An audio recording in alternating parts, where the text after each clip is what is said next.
All right. Thank you, gentlemen, for those introductions. A lot to talk about in the cross-examination. Just a reminder, and I'm going to bring Jonathan on here because we're going to go into a rebuttal stage of 10 minutes in just a second. By the way, some of you have asked about this in the audience. If you want a question to be aimed at a specific panelist, please, I mean, it's for everybody, then just say this is for both. But be specific in your questions for each panelist. If it is for Dr. Ehrman, if it is for Jonathan, say this question is for whoever. Now, again, because of our limited time, if you're going to get a question in on to the panelists, it needs to come through a super chat. If you want to have it sent to the panelists, it needs to come through super chat. Try to be specific in who you're addressing so we're not sitting here questioning who you're asking. All right. So, Jonathan, do you have anything you need to share for round 2 on your rebuttal? Oh, no, I'm just going to... Do I need to pull your screen up is my question.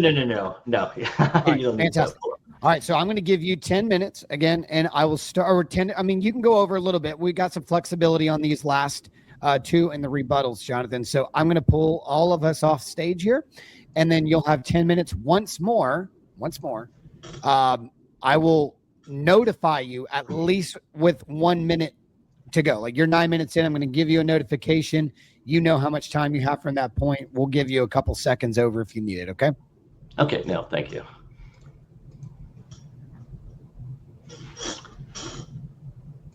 Okay. Thank you, Dr. Ehrman, for sharing your thesis. I think you made a lot of valid points, and I think it's going to serve well, obviously, in the cross-examination period. I think we got a lot of really good things to talk about.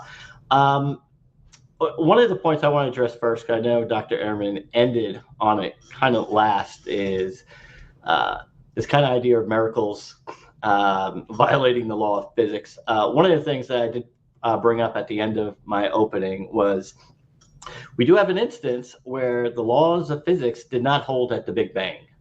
And one of the points I was bringing up is that it appears that we have evidence that the resurrection of Jesus is another such singularity exemplifying this exception. So I'll kind of leave it on that.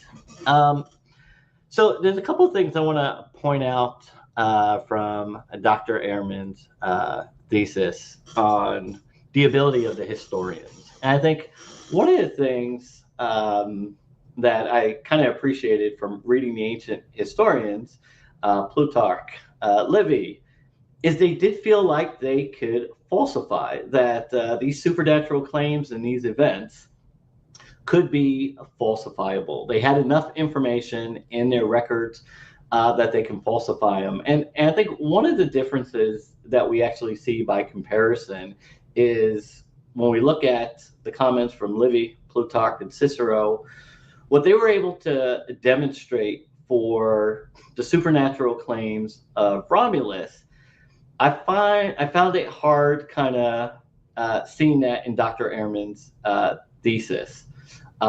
Normally, what is the credible naturalistic explanation for the events that happened in Judea? So, for example, when we look at the writings of Livy, Plutarch, and Cicero regarding their investigation into Romulus' supernatural event, what do they provide us in their historical investigation surrounding this similar supernatural event to Jesus? There's several parallels. So what they were able to uncover is that the senators, they identified the senators as the prime suspects in his murder. They also identified that the ascension to the heavens was actually fabricated by the senators to kind of throw off their scent or trail, to kind of cover their tracks. And they were smart enough that they instigated another patrician, Proculus Julius, Romulus' friend, to use his influence to kind of create this tale before the Senate to exonerate us and liberate public mourning. Case closed, no longer to look into it. So what we have is case closed, credible natural explanation explained. I know there was nothing supernatural about this event. And so when we look at the ancient historians, they feel pretty confident in their ability. Plutarch goes through a number of these such fables that he refers to them and provides naturalistic explanations. The other thing when I was looking to Dr. Ehrman's, it sort of felt at the end of it, I used to like reading Agatha Christie novels, but I think in this case, you kind of walk away without understanding who done it or what happened, and what you sort of hope for is if Jesus and the resurrection were indeed a hoax, shouldn't we expect Dr. Ehrman's thesis to include details to those that we find in Lucian's treatise on Alexander the false prophet, exposing the fraud in Greek detail? If the job of the historian is, well, I'm going to explain the events in Judea, what happened here, why don't we see what we see in Lucian's account of the false prophet? And obviously, I love the work. It's really good.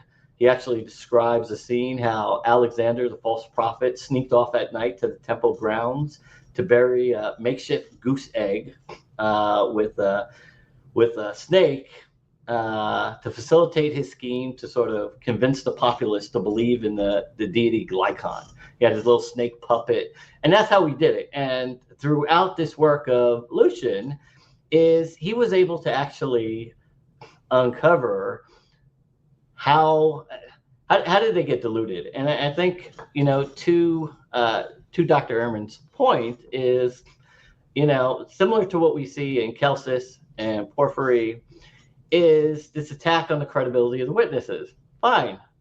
Maybe they were historical. Maybe they were grief-induced hallucinations. Maybe someone was telling a lie. However, what we don't have is how they were able to perfect that, how they were able to propagate this claim. While Dr. Ehrman maintains that the disciples and everyone in Galilee was literate, or there wasn't much learning or education, this certainly doesn't apply to the Sadducees, the Pharisees, the Herods, the Romans, who were all privy to this event. And when we look at the Jewish histories that come down on this, it all kind of points in one direction. Because if we look at Celsus, Porphyry, and we look at the Talmud, what you see is they can't explain the magical elements or the sorcery of how Jesus is doing all these incredible things. And what's interesting is throughout the New Testament Gospels, what we see is everyone coming to check up on them. The Herods are coming over, or his team is coming in. I know Herod Antipas was very interested in meeting with Jesus and speaking to him. And there was something different here than obviously he saw in John the Baptist. And when we look at those narratives, we think, why couldn't a Greek like Celsus? Porphyry wrote 15 books against the Christians. We have Julian, the emperor, writing against the guy. Why couldn't they solve this problem? We hear a lot about how bad our testimony is, how bad, one woman, two, all these contradictions. But we're not hearing is what Lucian provided in Alexander the false prophet. We're not hearing what Plutarch was able to demonstrate for Romulus. So some of those things lead to conclusion that we have this big hoax being pulled off, and we have a number of educated elites in and around the surrounding area that are witnesses to what is going on the ground, and we don't have anyone that can actually explain what's going on. And that's why I kind of refer to it's sort of the Agatha Christie novel that you walk away with and you don't know who done it. The other thing I kind of want to bring up, and I'll kind of touch on closely regarding Dr. Ehrman's thoughts on miracles and what's being said.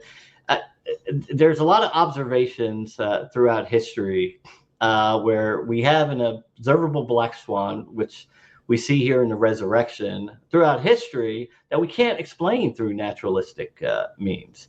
I think some notable observations we see from Nikolai Berdyaev in his Meaning of History.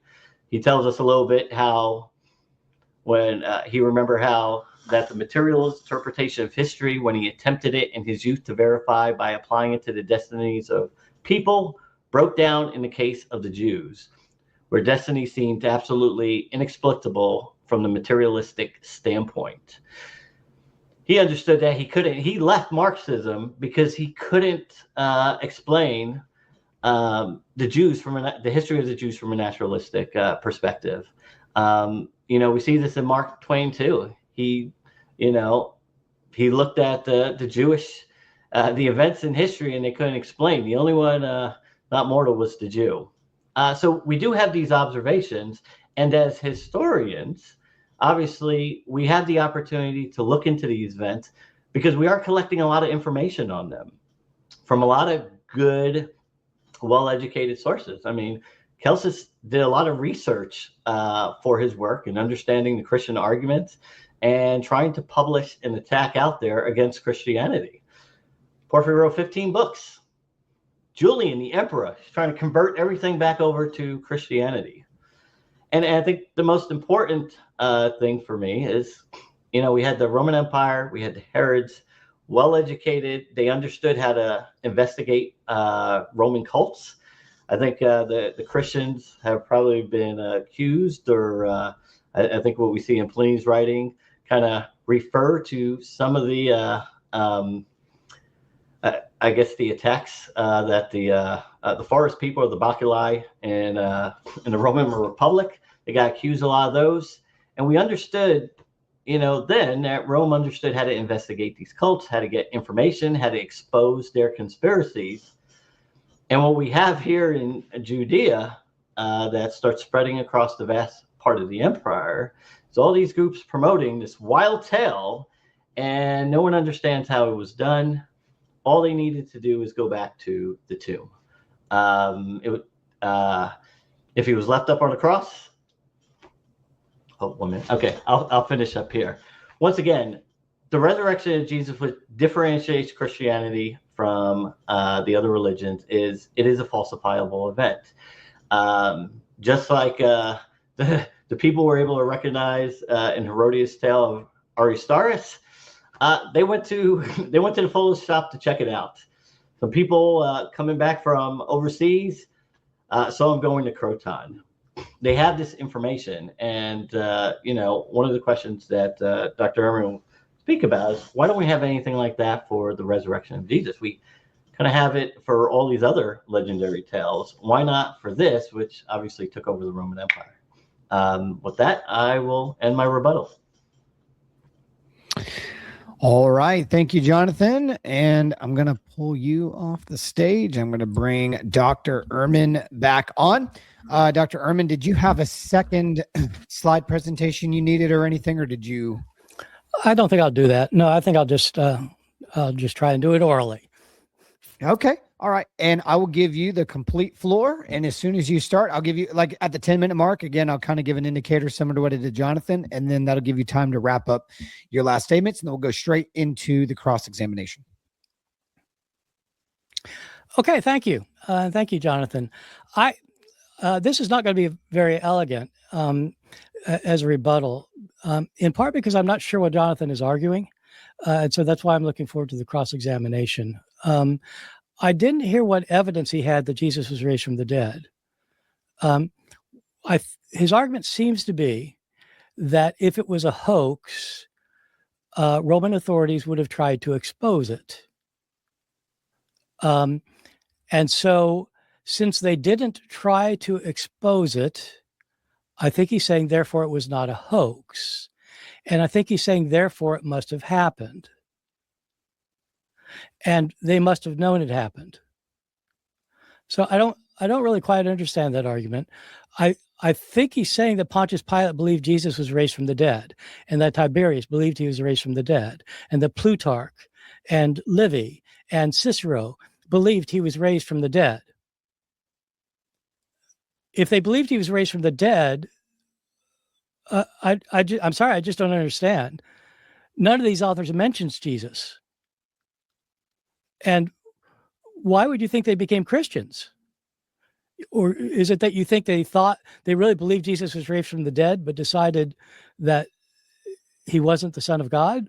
But because it wasn't a hoax? I mean, I generally do not understand the argument, and so I am looking forward to the cross-examination. There are several things that I will say. The big point, I think, is that there was no counter narrative given by these people, but at the same time, he said there was a counter narrative, because by the time you get anybody actually talking about the event with Celsus, he does give a counter narrative. He says that these women were hysterical, that they didn't really see Jesus. So that is a counter narrative. Celsus is writing about the year 170.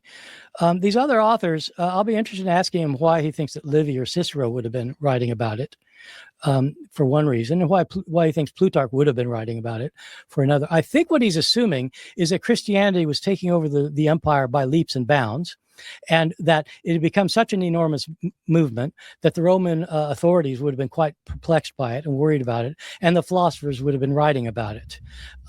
So I'll be interested in knowing what he thinks about the spread of Christianity at the time that these people were writing. What evidence is there that there was widespread knowledge of it, for example? I was particularly taken by his appeal to the Pilate Gospels, where he referred to writings allegedly by Pontius Pilate to Tiberius that are not found in the New Testament, that are alluded to by Justin, martyr, in the year 150, by Tertullian around the year 200. And he thinks that Pilate actually did have these communications, and that based on writings in these non-canonical Christian texts about Pilate. These are often called the Pilate Gospels. They're very interesting books. If you don't know about them, this account here is called The Other Gospels. This is a translation, introduction translation to the other Gospels outside the New Testament, including the Gospels that feature Pontius Pilate, that my colleague Zlatko Pleš and I translated, and we produced this volume. If you want to read these Pilate Gospels, I encourage you to do so. They are very interesting. You read those and tell me if you think that they're historical. Is there any historical basis for Pilate writing Tiberius, for example, and being so upset because now he realizes that he killed the Son of God and the Roman Empire might be in trouble here, and that Tiberius, the Emperor Tiberius, is very upset, and so he sends the troops to Pilate in order to arrest him, and because he has killed the Son of God, he's going to have Pilate executed, and they execute Pilate, but he converts to Christianity. He becomes a believer in Jesus, and so he's taken up to heaven. His head is chopped off, and an angel comes down and takes Pilate's head up to heaven. Okay, so you can find that in these Pilate Gospels. I'm a little surprised that Jonathan is taking these as historical accounts. I've done a lot of research on them. There's not a lot of research done on them because scholars don't take them as historical. I don't know of anybody who thinks that these are describing things that happened, and so I'm interested in Jonathan saying some more about that. And so I think that will be interesting. I was somewhat struck by the fact that he didn't really rebut much of anything I said. For example, about the gospel narratives and Paul. How is, these things are written decades later. They are people claiming that they saw something. Is that the kind of evidence, something written decades later, that a historian would say, oh yeah, well, it's probably right.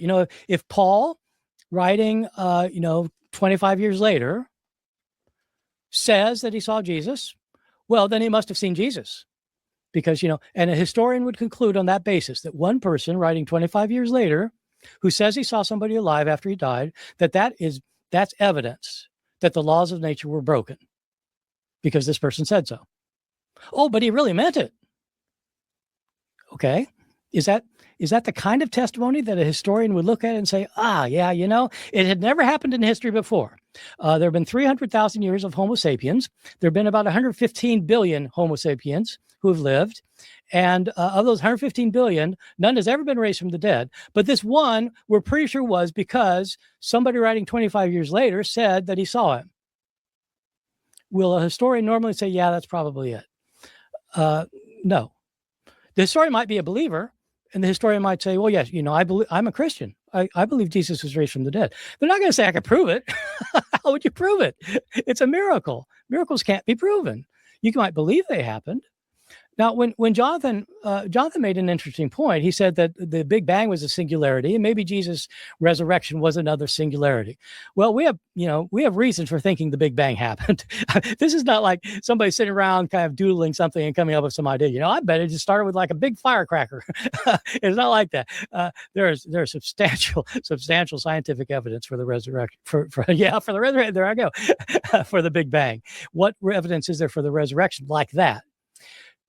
Jonathan is not correct to say that the Big Bang was a violation of the laws of physics. That is incorrect. The laws of physics did not exist until the Big Bang. It's like saying that, like asking what was happening in the time before the Big Bang. The Big Bang is when you got time. And you can't ask, well, where was the Big Bang? There's no where. Time and space came into existence with the Big Bang, and so did the laws of physics. And so the Big Bang is not a violation of the laws of physics. It's the beginning of the laws of physics. So if Jonathan wants to come up with explanations for how the laws of physics got violated in the resurrection of Jesus, I'd be interested in hearing it. But to say that historians have come up with things that they just can't explain, and so therefore there must be supernatural explanations. Jonathan may not like the term, the God of the gaps, but it's the term that people often use to say when you can't explain something, you say, well, God must have done it. Before the Enlightenment, people didn't understand a lot of things, and they attributed them to the gods. If lightning strikes your house in the ancient world, you might think that Zeus hurled a thunderbolt. How else do you explain it? There's no other explanation. Well, we don't explain things that way now because we have the science. It's not that science can explain everything. Science can't explain 99.9% of the universe, but they can explain some things. And theoretically, we think almost everything can be explained. How did the Jews survive? Did it require a miracle? So it's interesting that there's a historian who thought that, there's no other explanation for it, so God must have done it. And he converted. Okay, great. But, that's not a convincing argument to, 99% of the historians in the world. There are reasons that some people survive and some people don't. And you can actually trace, of course, the lineage of Judaism way back and understand why in some times and places Jews survived and even thrived. I think a big problem is that Jonathan's entire premise is that if Jesus wasn't raised from the dead, it was a hoax.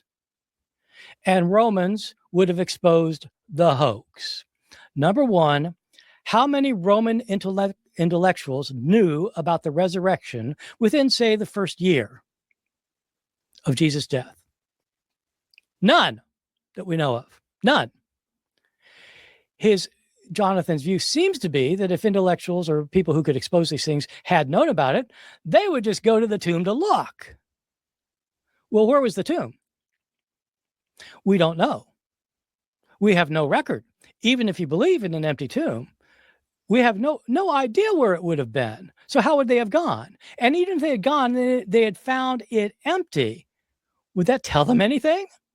What would you think if you went to a tomb and found it empty? You think I'm at the wrong tomb. Or if the empty tomb stories are true, which I don't think historically women went and saw the empty tomb. We don't have the empty tomb story. You don't have a mention of it until 40 years after the event, long after anybody could have even checked. So who would have thought to go? And what would they think if they saw it? So the empty tomb in the New Testament never creates faith in the resurrection. Look up the stories yourself. Read Matthew, Mark, Luke, and John. Look at what happens when people learn the tomb is empty. They are mystified and puzzled, and they doubt. They never believe. The empty tomb was never a proof of the resurrection in the early stories. And so to say that they would have uncovered it and shown it as a hoax, no, I just think that's fanciful thinking. Okay, well, I'm looking forward to the Q&A, and it looks like we're there now. Excellent, excellent. All right, gentlemen, thank you so much for your rebuttals. And I agree. I think this will be a good cross-examination. Remember, we have 2 rounds of this. So there's going to be 10 minutes of Jonathan asking Dr. Eirman his questions. And then Dr. Eirman, you'll have 10 minutes to do yours. And then we'll hit repeat and we'll do that again. In the meantime, we've gotten quite a few super chats that have come in. We've reached enough where we're about halfway to our goal with the time allotted to us for those questions at the end. So that means there's just a handful of slots probably left. So if you really, really want to get a question, thank you for those that have actually addressed the members of the panel. So that to do yours. And then we'll hit repeat and we'll do that again. In the meantime, we've gotten quite a few super chats that have come in. We've reached enough where we're about halfway to our goal with the time allotted to us for those questions at the end. So that means there's just a handful of slots probably left. So if you really, really want to get a question, thank you for those that have actually addressed the members of the panel. So that way we know how to ask them properly. I have starred those. They are saved. We have those ready. We have not forgotten you. It will be asked. If you want to continue, there's a few slots that I think we'll be able to fit into that time. Hit those now, send them in, be specific to who you're asking the questions. All right, Jonathan, I'm going to let you have the floor. You got 10 minutes. And again, I'll give about a 60-second overlap, especially if you're going to get a question in. I'm going to make sure to be fair to Dr. Ehrman that he has enough time to answer it if you're going to ask a question at the 9th hour, okay? All right, so I've got you in here. Everybody else is ready to go. You're free to go whenever you want, Jonathan. Okay, thank you. Thank you, Dr. Ehrman. I think one of my first questions is regarding the reports from Justin and Tertullian. And I think just to make my point, I believe in their statements. Obviously, they don't believe they're appealing to any of the forgeries. We know that there's forgeries out there. They're writing to the Roman authorities, asking them to produce the records. Essentially, we know you have them. Now, I'm sorry, we know we what? No. I'm not supposed to be asking questions. So I don't know what reports you're talking about. Yeah, make sure it's a question, Jonathan. Okay. Make sure it's a question.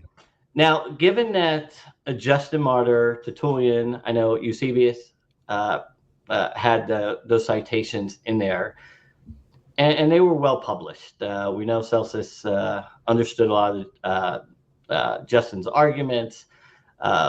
Julian would have been certainly familiar with Eusebius's work.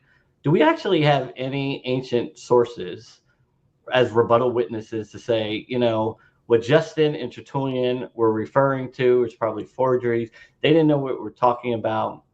Do we have any of the caliber of scholarship like a Julian from anything that was captured by a Cyril or anybody else that actually refuted what they were actually saying?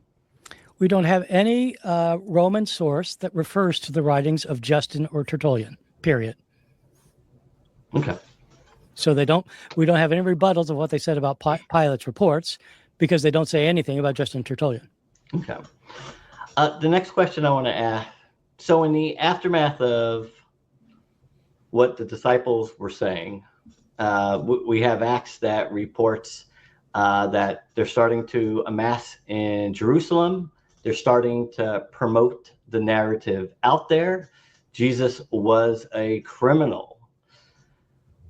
Given Pilate's obviously rule over the area, wouldn't he have had to look in and report back? I mean, if the Jews are reporting that, hey, the disciples stole the body, and if they're reporting that out, wouldn't Pilate have to have cover, start explaining, send out a report to Tiberius? This is what I'm doing to manage what could be perceived as some sort of uprising after we just killed their leader. Looks like they went back to Galilee.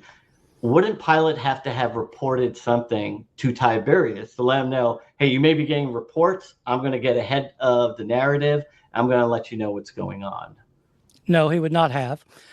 He would not have had to. You quoted Cicero saying that it was supposed to happen. As you probably know, within the Roman Empire is a very big place, and enforcement of decrees from Rome did not have to be followed out. Often were not followed out. We don't know of any reports that we don't have record of any reports that Pilate filed to Tiberius. So that's my first point. My second point is, as historians, we question all of our sources, including those in the New Testament. You're referring to the book of Acts, where the Christian movement is exploding early on. 50 days after Jesus' death, on the day of Pentecost, Peter preaches a sermon, and 5,000 Jews convert. A little while later, Peter preaches another sermon, and in chapter 4, 3,000 more Jews convert. And in between, we're told that they were adding to their numbers every day. That means that within about 2 months of Jesus' death, according to the book of Acts, that there would have been something like 10,000 Jews in Jerusalem who converted to Christianity. There is no way that could be right historically. We have records of what's going on in Judaism in the first century, especially by Josephus, who says not a word about any of that. Christianity started out as a very small movement. They were not widely known. According to Matthew, they're not even in Jerusalem. And according to Matthew, the disciples have gone up to Galilee. And so, I think the answer is that you cannot take Acts as a historical source. If it was a you certainly cannot think the 10,000 Jews in Jerusalem have now become Christian. There's no record of anything like that. If they had, Pilate would not have had to report back to Tiberius. Just a follow-up question on that. Now, Pliny, when he saw the Jews spreading across his province, reported it to an enlightened emperor like Trajan, different character, much different than Tiberius. We have Tacitus that does report, or at least seems to report on the outbreak in Judea. He calls it as an evil that spread across and eventually got to Rome. I mean, by 51, 52, I mean, Paul's writing to a number of these churches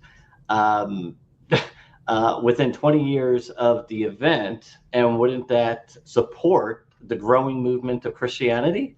How big it has spread from the time of 33? Yeah. So I have an entire book on this topic, on how quickly Christianity spread. My book is called The Triumph of Christianity. I try to show what the rate of growth was and how quickly it grew. If you actually look at the numbers, it looks like that by about the end of the first Christian century, say around the year 100, there may have been about 10,000 Christians in the world. That's out of 60 million people. So it's what is that? 1/60% something. And so I think we do know something about the growth of Christianity. The letters that Paul's writing are not to the churches in Judea. We don't have any writings written to churches in Judea at the time. And so what happened later with Pliny is completely exceptional. As you probably know, Pliny's correspondence with Trajan takes up 10 volumes, and it is the only thing like it that we know of in the world, and it's in the ancient Roman world, and it's completely distinct. Pliny spends part of one letter talking about the Christians out of 10 volumes. He sends one letter to Trajan. Trajan writes back and sends about a paragraph in response, and that's it. Pliny is not evidence that there were millions of Christians in the world, I'm afraid. No, yeah. So let's talk about Pilate's action. So if we look at the numbers, or the movement did spread. Obviously, Tacitus is referring to some sort of growth and movement over there. I mean, Pilate investigated and went after Galilean worshipers. I don't know if there was millions of them. Obviously, what do you mean? You're talking about Jews? Yeah, Jews. So the Galilean worshipers in the temple. He went after a group like that.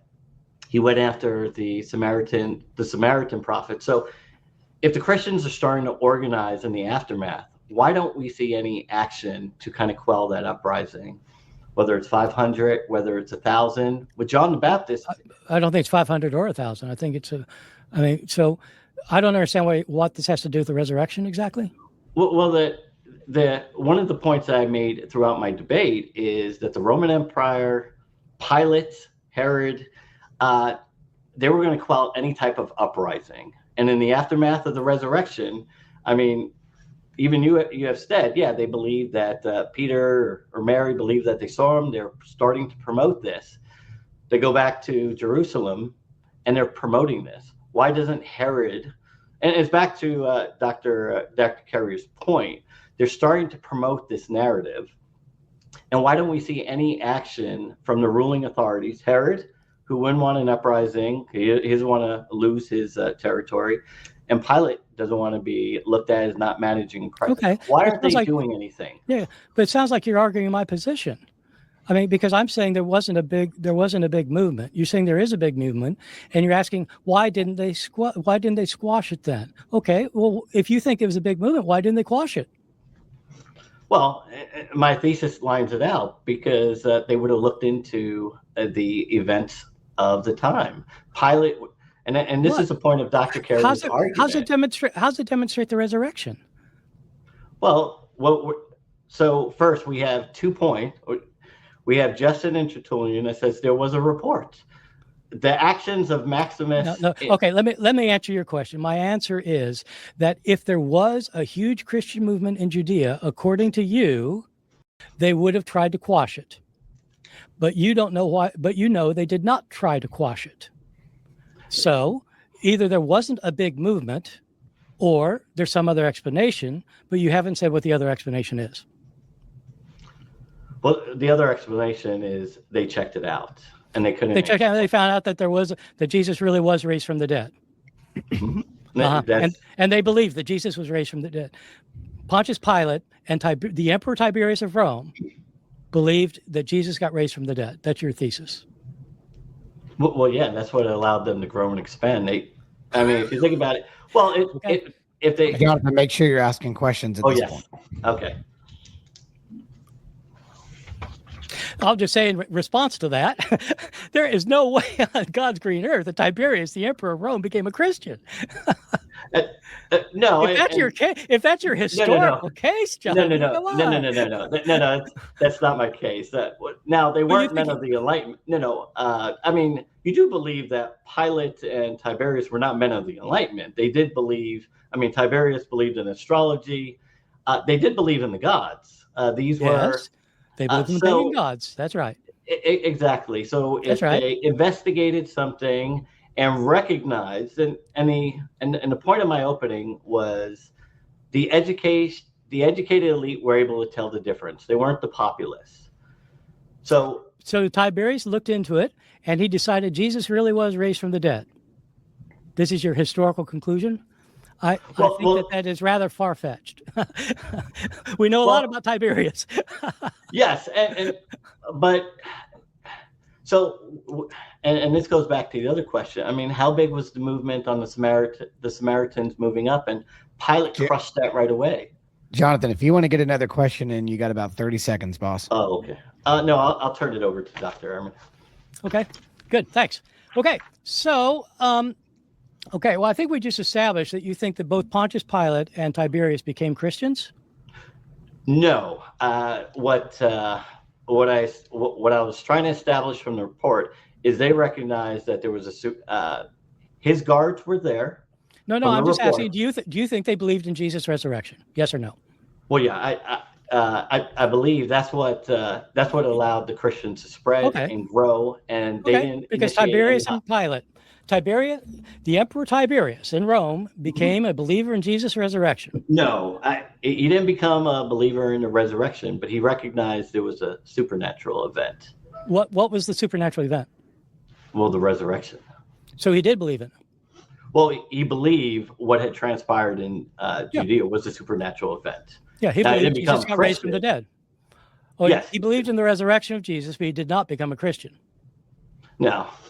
What are our biographical references to Tiberius in the ancient record? What kind of information do we have about Tiberius and from whom? Well, we have Tacitus, Suetonius. I know who write a lot about him. And yeah, obviously. How about Plutarch? Do we have a biography by Plutarch? On Tiberius? I don't believe so. On Tiberius. Do any Roman historians that talk about Tiberius say anything about his becoming committed to the resurrection of Jesus? No. Does any of them ever say that Tiberius knew anything about Jesus? No. Does any of our external records about Pontius Pilate say that he came to believe in the resurrection? Well, we have Tertullian's report. No. Roman.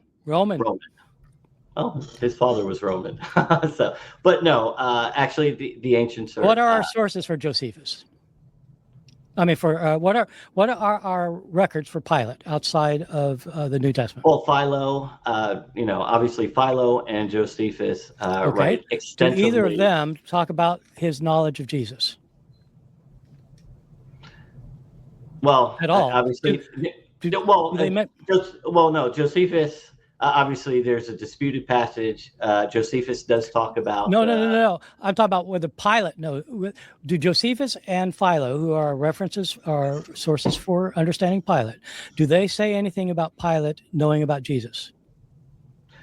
No, but they don't. They mention Christianity, and they don't explain. Or Josephus mentions Christianity, the movement, and do you think Josephus believed in the resurrection of Jesus?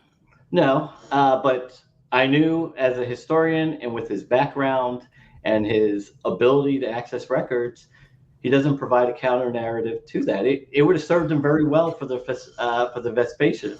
Like, hey, the fact that Josephus does not come up with some other explanation for the resurrection demonstrates that the resurrection happened. No, but it is a negative fact when we look collectively. What makes you think the resurrection did happen? I mean, you're supposed to be arguing that Jesus was raised from the dead on historical grounds. And so what's your argument? Well, one of the first points I made is that we have all these perspectives on the case. And I think you would agree that Celsus, Porphyry, Julian. Doesn't Celsus give an alternative explanation? But it's not a credible one. I see. You wondered why Livy didn't say anything about the resurrection? No. I didn't. What I was trying to showcase, what I said was Plutarch. Plutarch goes through a number of cases or resurrection scenarios similar to Jesus. The point that I made is it's actually interesting that he doesn't bring up Jesus's name in the 2nd century at a time. That's very interesting. So how do you explain that? How do you explain that Plutarch never mentions Jesus? Well, I think it's clear. They had no information. Now, obviously, you're a court historian. You're not going to put out something that could potentially embarrass the emperor. If Plutarch had no information, then why would you expect a counter narrative? Well, he's speaking about, he's bringing up in his biographies all these supernatural events that kind of align with the Christian. It is interesting that he doesn't provide a falsification for Jesus of Nazareth. You just said he doesn't know about Jesus. No, I never said he didn't know. He does know. He knows about Jesus, but never mentions him. Well, no, what I'm saying is history has been out there. Tacitus, Pliny, and so Tacitus, Pliny, and Suetonius all show that Christians were on the empire. They all associated with destructive superstition, which would be congruent with the resurrection of Christ. It's out there. They're very aware about it. What's missing in all their narratives is a falsification. And what I've showed from Plutarch, Livy, is the educated elite understood, and this is the point of Lucian too. We don't have what Lucian provided for Alexander, the false prophet. We don't have for Jesus. And Lucian actually attacked Christians. Why was he able to do that with Alexander, but not for Jesus? Unless there wasn't information to do. Unless there wasn't information. There wasn't a naturalistic explanation for what happened. Okay. Except for the women being hysterical, for example. That's not a naturalistic. You can debunk that. That's a. How can you debunk that? If a Roman who's attacking Christianity says that women said they saw Jesus, but they were hysterical, how do you attack that? Well, remember the argument that Paul made before Festus and Agrippa is that this is a falsifiable event. The point of what he was saying to Festus and Agrippa is, you guys own this territory. You're well aware of the events. You can check it out. There was a tomb. There was information out there to debunk it. That's all they had to do. If there was no tomb, that's all they had to say. There was no tomb in Jerusalem. Okay, so where was the tomb? In Jerusalem, it was a tomb by Joseph of Arimathea. Yeah, if they wanted to go find the tomb, where would they go? Well, they would go into Jerusalem. They would be able to check in to the Roman Empire would be able to check in and find out who Joseph. He was a member of the Sanhedrin. They would inspect where the tomb was. Is he mentioned in any Roman sources? No, he's not mentioned in there. Okay. However, what we do have from Hegesippus is a report on Domitian where he went back and looked into the family of Jesus, which shows even 50, 60 years after the event, you can get information from the family of Jesus and what's happened. How was somebody like Plutarch, how would he know where Jesus' tomb had been? I mean, he's a man of the ancient world. What we see No, with but how would anybody? I mean, if you today wanted to find where Jesus' tomb was, how would you find it? Would you go to the Church of the Holy Sepulchre and say that? Yeah, I'd have to dig under. But remember, there was pilgrimages going on. Jews, even after they were kicked out. When were the first Christian pilgrimages to Jerusalem? Well, I'm saying that the Jews, even when they were exiled from their land, still were going back over to the area. I'm asking where a particular tomb was. How do you falsify a report by going to a tomb 100 years later? Well, but Herod and Antipas and Pilate were there. Festus, are you saying that Festus and Agrippa, territories that they're overseeing, couldn't go back there within 20 years of the event? Nobody knew where the tomb was. Jonathan, you have to answer the question, not ask it. Okay, my bad. I apologize. So there's no record of anybody knowing where the tomb was until 300 years later. And so if Plutarch wanted to find the tomb, I don't know if you've been to Jerusalem, but on the Mount of Olives, they have this huge cemetery. You got all these tombs. Well, how do you say, oh yeah, that's the one? I mean, I'm just trying to think what you're imagining when somebody 100 years later, and if somebody says, oh yes, this was Jesus' tomb, and Plutarch goes to it and says, yeah, well, it's empty. I guess he got raised from the dead. Is that what you're imagining? No. I'm not imagining that point. What? So when you say that Plutarch doesn't come up with an explanation for the empty tomb, I don't know what you're saying. Well, he was able to provide an explanation. He had information on Romulus. He had information on Aristeas. 400 or 500. Where is he getting information? Yeah, from literary sources. How many literary sources did Plutarch have about the Christians? Well, I don't have all his references, but he was well educated. He was resourceful. He had information. Does Plutarch talk about the Christians? No, he does not. No. Okay, you got time for one more question, Dr. Ehrman. One more question. So, I would like. So my question is: do you have any positive evidence that Jesus was raised from the dead? You're saying they would have come up with a counter narrative. I kind of doubt that. What is your positive evidence that Jesus was raised from the dead? Well, we do have the Gospels. So all four Gospels report that claim that he rose from the dead. So as a historian, if you have four accounts written 60 years later that all say something that would be a violation of natural law, it probably happened. Is that your view? No, I think we have all these other circumstances that I put together in my opening thesis that covers all those points. It's not just the negative fact, it's everything together. Okay. I'm going to have to pause this right there and switch sides here. So now we're going to do a second grouping of cross-exam. So if you want to hold your spot somewhere and try to remember, I'll give you a minute to do that. Jonathan, you're going into the questioning of Dr. Ehrman now. You'll also have 10 minutes. Again, I'll let you overlap a little bit. Audience, good job on getting those questions in. Thank you for addressing the proper panelists. We might have time for maybe a few more of those if you want to send those in. Jonathan, go ahead. I'll start your time.